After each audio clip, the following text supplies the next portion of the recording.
Since 2001, the annual presidential salary has been set at $400,000. Even before that, every president has been paid well. George Washington's salary of $25,000 was equivalent to over $700,000 in modern dollars when adjusting for inflation.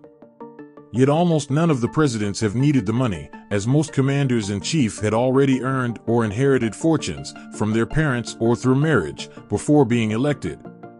24/7 Wall Street examined the finances of every American president, from George Washington to Donald Trump.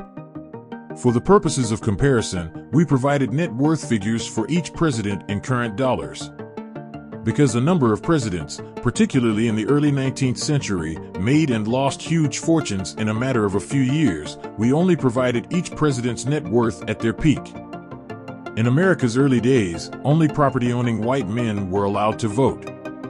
Consequently, only the wealthy first participated in American politics, meaning the first presidents were all well off.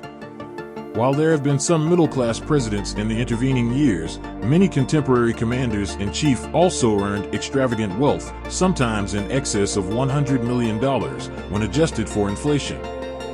Even being president does not insulate one from market forces and financial mismanagement.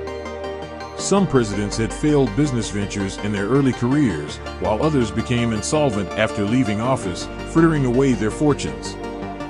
George Washington was America's first president and also its wealthiest for more than a century.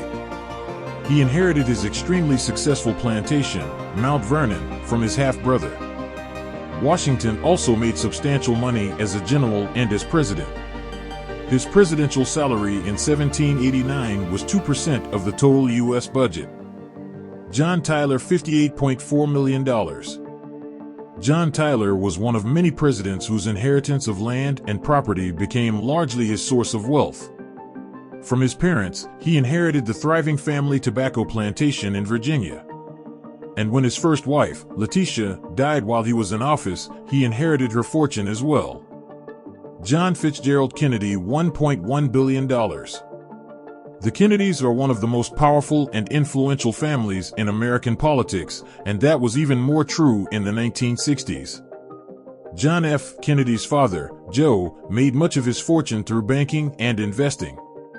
He was one of the richest men in the United States, and the family fortune endures to this day.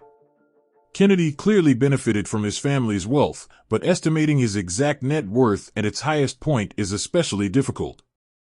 A number of other siblings shared a portion of the trust. In addition to the family's wealth, Kennedy's wife Jacqueline was heiress to a vast oil fortune.